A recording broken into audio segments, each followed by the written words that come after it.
sun sets on the horizon and the light begins to dim, the secret society convenes in a cabin deep in the woods to share tales of folklore and the macabre. These are the stories that are told when dark becomes night. This is Dark Was the Night.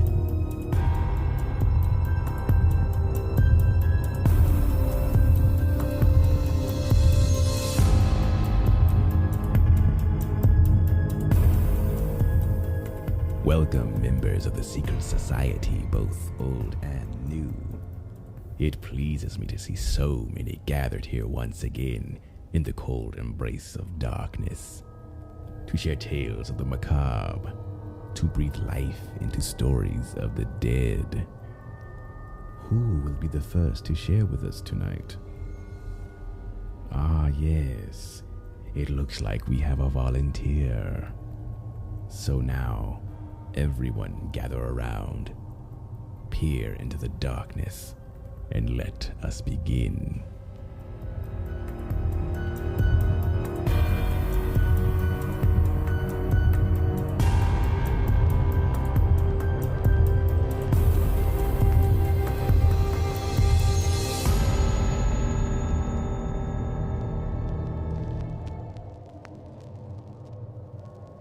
Stanley grew up in Ogden his whole life. He walked to school each day, passing Edgar's house on the side of the street. He never approached the man, waved, or even said hello. Something felt off-putting about him, but he couldn't put his finger on it. He had no reason to fear him. In fact, he seemed like he could be a very caring person, grandfatherly even. One summer, Stanley decided it would be nice to go by and check on the man, since it seemed like everyone else had forgotten about him. So he stopped by the gas station for cigarettes and a drink. He got the man a tea as a nice gesture, since he recalled him always sipping on him throughout the years on the porch. As the sun broke and the wind died down, Edgar would always sit on his porch, taking in the sunset, watching the stars, and occasionally whistling a tune as the wind chimes clanged together recklessly. He was a forgotten soul. Stanley felt an obligation to speak to the man and offer conversation. So he drove to the man's house, grabbed the drinks, and headed to the porch. There he was, rocking in his chair when a brisk wind blew up. He almost seemed statuesque. It felt oddly familiar. Stanley called out to him, "Wind is really kicking up today, huh?" There's no response from Edgar. He just kept rocking away. The wind chimes on his porch, clanging together the whole time. Stanley thought maybe he spoke too softly and he couldn't be heard over the wind chimes. He inched closer, took the first step with caution as the porch was in disrepair. Edgar still sat motionless. Stanley quickly realized something didn't seem quite right. As he approached Edgar with caution, he said, "Hello, sir. I'm Stanley Dirks. You knew my grandmother Ellen?" He paused and whispered to himself, "Wait, was it Ellen? I think it was Ellen." Stanley was suddenly confused and struggling to gather his thoughts. He whispered to himself again, "Was it Ellen? My grandmother? I can't." The wind chimes slammed against each other as Stanley struggled to collect his thoughts. Edgar did not respond. Stanley spoke again. "Are you feeling okay, Edgar? I brought you a tea. It's so warm today I thought you might need something to cool down." Edgar just sat there without a care in the world. Stanley started to panic a bit. What was wrong with this man, he wondered. What had come over him? He considered leaving and chalking it up to Edgar just being a stubborn, introverted old man who was destined to be a hermit until his last breath. But then he noticed something. Something around Edgar's neck. He reached out and then quickly pulled back his hand, startled. It had sharp edges. He inspected it more closely, only to find out there was barbed wire around his neck. He could barely see it around his thick plaid shirt collar because it was covering it up, but he noticed, and it was tightly embedded into his skin. Looked like it had been there for quite some time. What blood was there blended into his shirt and dried on the metal of the wire. Edgar looked like he'd been violently strangled by the wire, and his neck seemed to be sawed half off. At this point, Stanley was visibly shaken. He was sweating profusely, his hands shaking with uncontrollable quivers. He noticed Edgar's front door was cracked open, and the screen door, it had a hole in it near the handle. Being from a small town in the middle of nowhere, it was pretty common to leave your door unlocked. That wasn't the cause for alarm. But considering the circumstances, he felt the situation just wasn't normal. Not in the right state of mind, he pushed the door open and called out to see if anyone might be in the house. "Hello? Is anyone here? Are you okay?" Stanley exclaimed. No one answered his calls of distress. He moved into the house, first inspecting the living room. Shag carpet, outdated furniture, and dust filled the air. The sunbeams, shooting through the curtain, provided a beam of dust. A tray sat at the couch with a leftover can of tuna and dried Jell-O container. Small stains covered the shag carpet. Photos of Edgar's deceased wife were hung with care in the living room. He noticed a photo of 2 children and Edgar on a fishing trip with a smudge on the frame. Stanley felt like he was learning a lot about Edgar, but felt very uneasy. He snapped out of his momentary lapse and focused on the task at hand. What had happened to Edgar? As he made his way through the house, it was like walking down memory lane. The walls were full of photos and had a small coat of dust on everything. He moved on to the kitchen that looked more like it had sat untouched for a few weeks. There were more stains on the old linoleum tile. He didn't think much of it since it was being cared for by an elderly man that was living alone. He smelled stench that seemed to be permeating from an adjacent room, but he couldn't put his finger quite where it was coming from. It was a mixture of zinc, vomit, nail polish remover. It was pungent and unpleasant. He followed it to the room, off the kitchen and down the hallway. It was the last and only room in the very small home that Stanley had not made his way into. As soon as he pushed the door open, there was an explosion of stench and what appeared to be intestines or brain matter that was strewn about. It was all over the place, the sheets, the carpet, and it had dried on the wall. What the hell could have possibly happened here? When he made his way over to the other side of the bed, he almost tripped over a foot of a bloated body. Stanley dry heaved. He started to panic. Started to have a panic attack. What did he get himself into? The closet to his immediate right had a vacuum cleaner.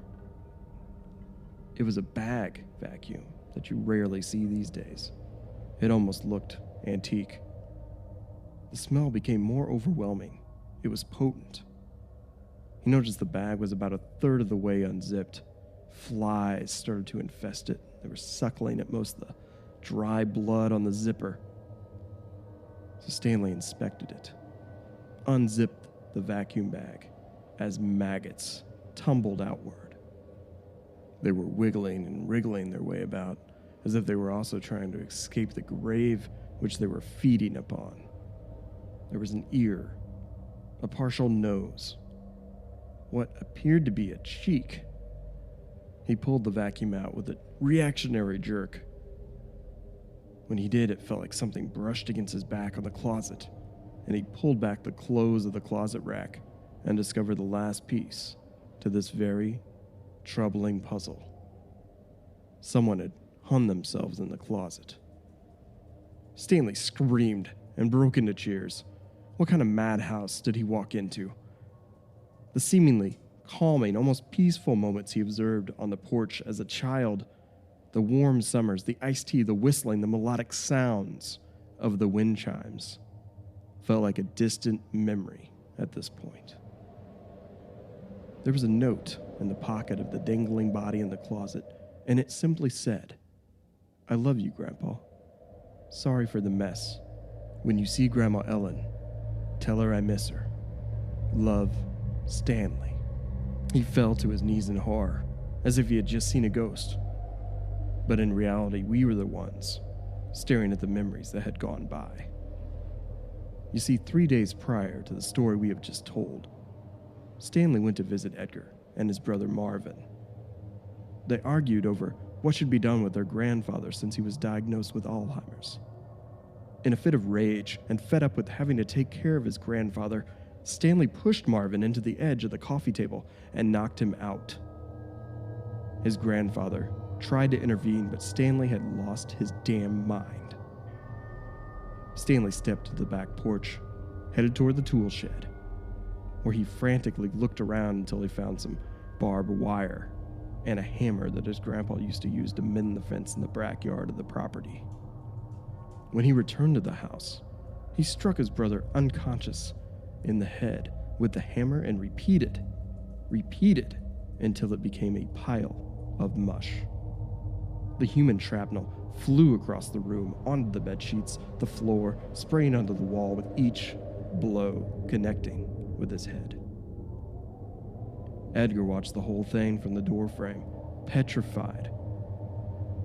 Stanley turned around with a defeated look, blood dripping from his forehead. He wiped that blood away,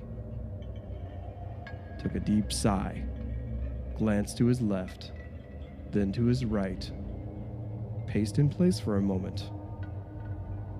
In that moment, the house was silent. He only heard the wind chimes in the distance from a summer breeze blowing them on the porch. The chimes became ringing in his ears. It was as if someone had shot a rifle. He remembered hating the wind chimes as a child because he knew his mother was dropping him off, he and his brother, at his grandpa's, and that's where the bad things happened. In that moment, he snapped again.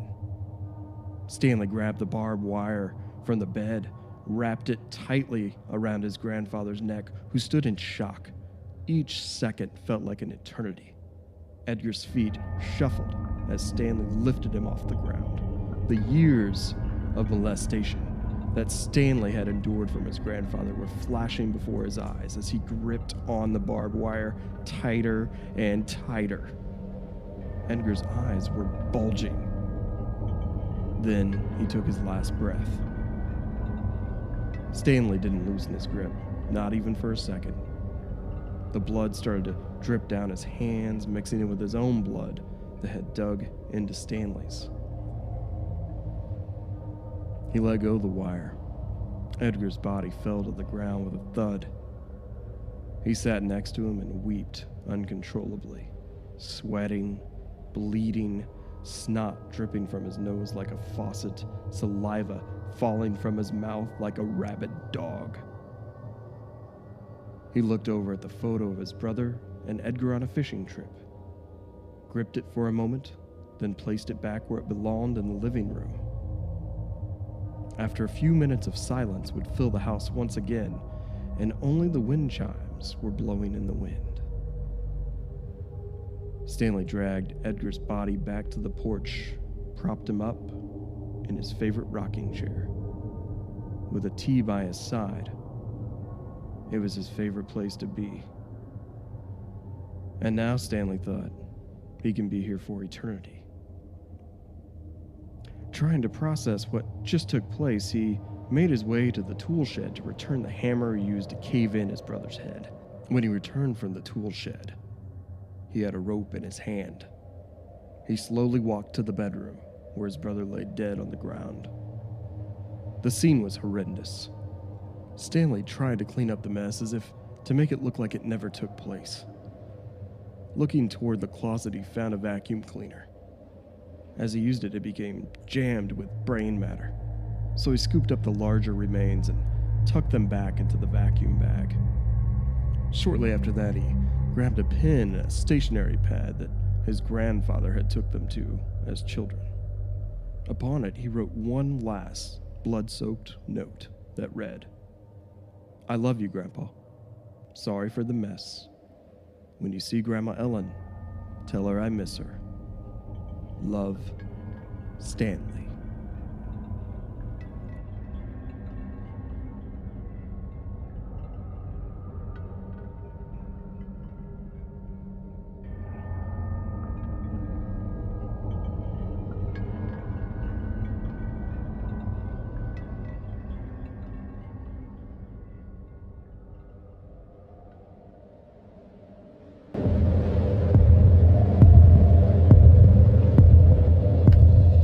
afraid our time has run out.